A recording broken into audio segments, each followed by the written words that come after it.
The 2020 Democratic ticket, Joe Biden and Kamala Harris teaming up for their first campaign event in Wilmington, Delaware today. Joining me now, NBC News political reporter Ali Vitale and Democratic strategist and former executive director of the New York State Democratic Party, Basil Smikle. Great to see you both. Thanks for being with us. Ali, I'll start with you. This was their first official event together. Hit us with the highlights. Allison, you and I had been wondering just a few hours ago what this event was even going to look like in the age of coronavirus. Now, of course, we've seen them wearing masks, socially distanced when they need to be. But at the same time, this event politically was as much a forceful presentation of the new Democratic ticket as it was a forceful rebuke of President Donald Trump. Both Kamala Harris and Joe Biden offering really clear contrasts of what a Harris-Biden, or rather a Biden-Harris ticket would offer against the Trump-Pence administration. There were also moments, though, where it was really emotional. Kamala Harris, for instance, talking about her relationship with one of Joe Biden's sons, his late son, Beau, and the relationship that they formed when they were both attorneys general. Biden himself also spoke to that, saying that it did play a role in his choosing Kamala Harris as a running mate. He even at one point made a reference to the fact that she's been an honorary Biden for a long time. And so a lot of the personal, a lot of the political, and just a few other things that I was jotting down as I watched. The way that Joe Biden spoke about representation and the need to call out sexism as it arises. He referenced some of the comments that President Donald Trump made in the immediate moments after Kamala Harris was named Biden's running mate. And he said it's important for us to continue to call that out and to have her back. That echoes some of the language that we heard from women's groups. Some of the other things that stood out to me, Kamala Harris referencing some of the sexism that she experienced during the Veep stakes, making a nod to the ambitious women who came before her who allowed her to be in this position. And there are a few other hallmarks here. We talked about what it would look like in the age of the pandemic. What we didn't necessarily bank on was what it would sound like. There were several moments over the course of this speech where you expected to hear an applause. And of course, because the room is only full of media and staff, there was no applause that ever came. I think that's something that we're going to have to get a lot more used to in this age of campaigning in coronavirus. And then the last thing I would point out, Allison, is as our friend Mike Memoli was standing outside, and even as I was standing outside Kamala Harris's apartment both yesterday and today, the number of people who just organically showed up because they wanted to feel in some way a part of this moment, you cannot imagine a better case scenario for a rollout like this than for the Biden-Harris ticket to have that kind of organic energy just springing up around it, both from young women and girls who want to see female leadership, from their moms who want to show it to them, but also from male allies and supporters broadly who just want to show up and be a part of this moment.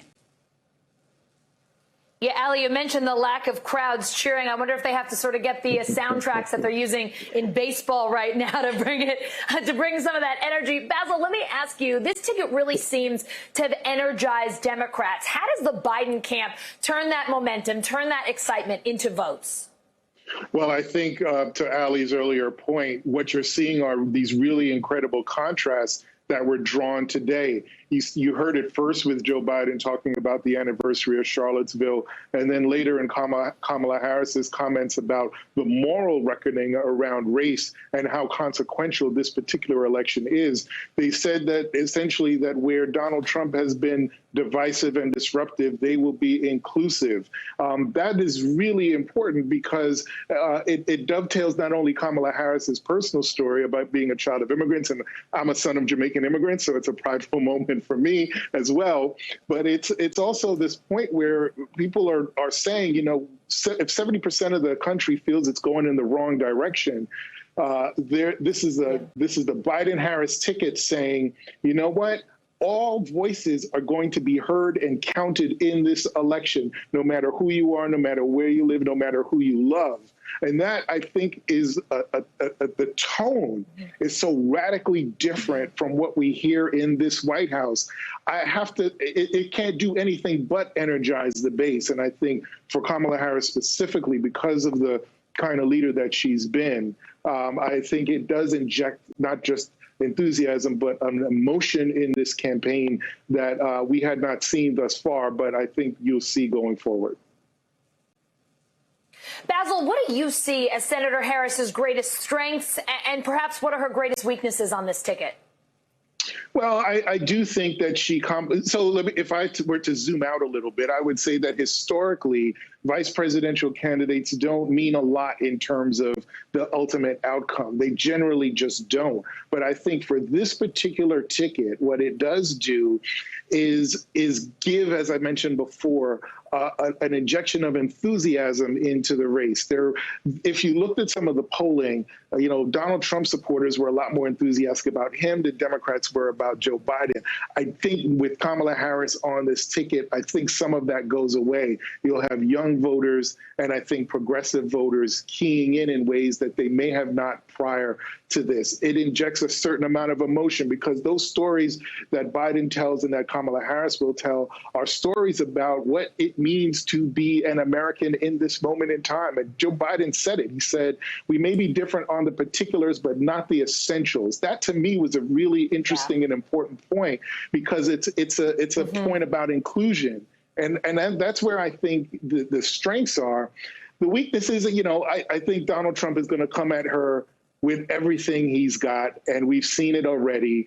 They talked about it today in the press conference, the misogyny, the sexism. It's not a weakness, but it is a line of attack that we should expect. And that's why it was important for both of them to acknowledge that as Democrats, we need to stay vigilant and not go for the okie doke, as they say.